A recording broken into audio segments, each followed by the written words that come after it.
যখন মুসাবের পা ঢেকে দেয় মুখ হয়ে যায়, আবার যখন মুখের দিকে টান দেয় তখন পা বের হয়ে যায়।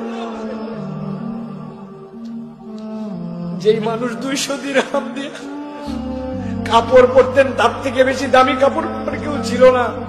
ইসলামের জন্য এমন ত্যাগ করেছেন, আল্লাহ নবী ঝরঝর করে বসে থেকে কাঁদছেন। মুসআব ইবনে উমাইর রাদিয়াল্লাহু তাআলা আনহু রাসূলুল্লাহ সাল্লাল্লাহু আলাইহি ওয়াসাল্লামের মক্কি যুগের এক অনন্য সাহাবী। তারিখের মধ্যে আসছে তার পিতা তাকে 200 দিরহাম দিয়ে একটা কাপড় কিনে দিতেন, তার থেকে দামি কাপড় মক্কায় কেউ পরতো না। এত সুগন্ধি ব্যবহার করতেন, রাস্তা দিয়ে গেলে জানা যেত মুসআব এই সুগন্ধি ব্যবহার করেছেন। ওই মুসআব যখন ঈমান আনলেন, আনার পরে তাকে ঘরবন্দি করে রাখা হলো। মুসআব রাদিয়াল্লাহু তাআলা এরপর একদিন পালায় হাবশায় চলে গেলেন। হাবশায় যাওয়ার পরে তার মনে হলো মুহাম্মদ মুস্তাফা সাল্লাল্লাহু আলাইহি ওয়াসাল্লামের জন্য ঈমান আনছে, আর হাবশায় পালায় থাকবো, আমার মন টিকে না। উনি আবার সাহস করে ফেরত চলে আসছেন। সাহস করে আসার পরে তার মা বলছে আবার তারে আটকাবে। মারে বলছে এবার যদি আটকাও, হাতের কাছে তলোয়ার পাইলে ডাইনে বামে কারো দেখবো না, সবগুলারে শেষ করবে। দেখছে রাগী ছেলে, অতএব মুসআবের মা তারে আটকায় নাই, কিন্তু বলছে আমাদের বাড়ির কাপড় চোপড় তুমি ব্যবহার করতে পারবে না। আল্লাহর নবীর কাছে এসে বসে আছেন, সাহাবায়ে কেরাম দেখলেন মুসআব ছেঁড়া কাপড় পরে আছেন। মুসআব রাদিয়াল্লাহু তাআলার পোশাকটা এরকম। নবীজি বললেন ও আল্লাহর জন্য ত্যাগ করে আসছে, ওকে বসতে দাও। ইতিমধ্যে মদিনা থেকে কিছু মানুষজন আসলেন। মুসআব রাদিয়াল্লাহু তাআলা বসে আছেন, মদিনা থেকে অনেক প্রতিনিধি দল আসলেন। আল্লাহর নবীর হাতে হাত দিয়ে তারা অনেকেই ঈমান আনলেন। নবীজি বললেন এখন একজন লোক মদিনায় পাঠাতে হবে। কাকে পাঠানো হবে? আল্লাহর নবী দেখলেন সবচেয়ে স্মার্ট, সবচেয়ে বিউটিফুল, সবচেয়ে সুন্দর কথা বলতে পারে, ইসলামের জন্য ডেডিকেটেড মানুষ, সবচেয়ে ত্যাগ করছে। মুসআব, এদের সাথে তুমি মদিনায় চলে যাও। আল্লাহর নবীর সাহাবী মুসআব মদিনায় গেলেন। যাওয়ার পরে মিরাকল ঘটায় ফেললেন। মুসআব যাওয়ার পরে বড় বড় গোত্রপতি তাদের সামনে এমন ভাষায় কথা বলতেন, এমন স্মার্ট উপস্থাপনা করতেন, ওই গোত্রপতিগুলা ঈমান আনতে শুরু করলে। একটা দুটা করতে করতে আল্লাহর নবী আসার আগেই প্রায় 150 মানুষকে তিনি ঈমান এনে ফেলছেন। মুসআব রাদিয়াল্লাহু তাআলা মদিনায়, আল্লাহর নবী চলে আসলেন। মুসআব রাদিয়াল্লাহু তাআলা এরপরে বদরের যুদ্ধ হলো। বদরের যুদ্ধেও তিনি বীরত্ব প্রদর্শন করলেন। মুসআব রাদিয়াল্লাহু অল্প দিনে অনেক পুরাণ রপ্ত করে ফেলেছিলেন। এই মুসআব রাদিয়াল্লাহু তাআলা যখন উহুদের যুদ্ধ, নবী করিম সাল্লাল্লাহু আলাইহি ওয়াসাল্লাম বললেন কার হাতে পতাকা দেওয়া হবে? আল্লাহ নবী দেখলেন এই ছেলেটা কি যে ত্যাগ করছে ইসলামের জন্য, ইসলাম এত মানুষের ঈমান আনছে, মুসআবের হাতে ইসলামের পতাকা দিয়ে দাও। হযরত মুসআব রাদিয়াল্লাহু তাআলা উহুদের প্রান্তরে চলে গেলেন। যাওয়ার পরে বীর বিক্রমে যুদ্ধ করতেছেন।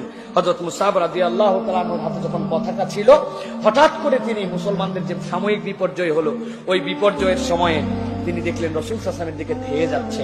তিনি দেখলেন রাসূলকে তো মারতে দেওয়া যাবে না। উনি তখন এক হাতে পতাকা আর এক হাতে তলোয়ার দিয়ে 2 পা দিয়ে ঘোড়া আটকায় ফেললেন। হাত দিয়ে ঘোড়া ছেড়ে দিলেন, যে 2 পা আটকায়া কাফের মুশরিকদের সাথে এমন ভাবে যুদ্ধ করতে শুরু করলেন যে রাসূল সাল্লাল্লাহু আলাইহি ওয়াসাল্লামকে যেন কেউ আঘাত করতে না পারে, তিনি রাসূলের ঢাল।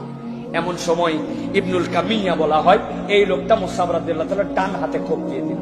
ডান হাত যখন পড়ে গেছে মুসআব রাদিয়াল্লাহু তাআলা তখন বাম হাতে পতাকা উত্তোলন করে রাখছেন, কারণ এটা ইসলামের পতাকা, এটা তো ফেলা যাবে না। এরপরে তার বাম হাতে কোপ দিয়ে দিয়েছে।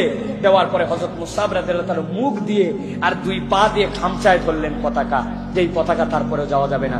এরপর ইবনু কামিয়া একটা দূর থেকে বর্ষা মারলো, হযরত মুসআবের বুক ফুটে পিছন দিয়ে বের হয়ে গেল। যুদ্ধে ইসলামেরও বিজয় হয় নাই, আবার দেখা যাচ্ছে কাফের মুশরিকরাও বিজয় নিয়ে যেতে পারে নাই। যুদ্ধের ফলাফল এরকম হলো।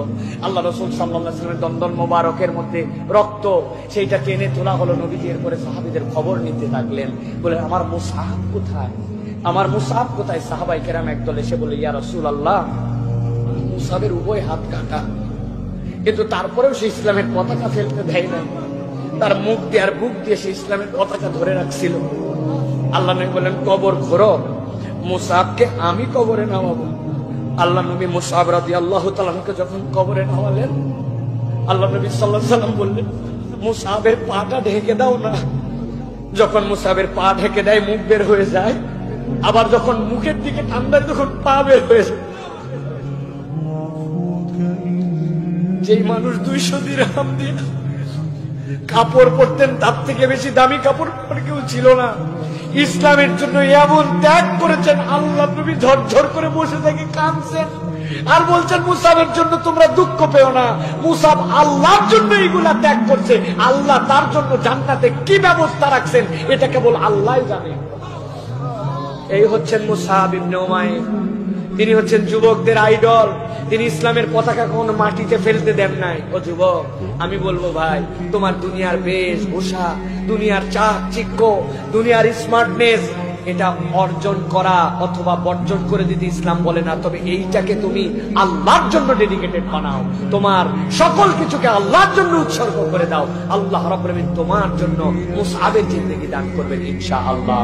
অতএব এই মানুষগুলোর জীবন আমাদের জানতে হবে, এখান থেকে অনুপ্রেরণা নিতে হবে।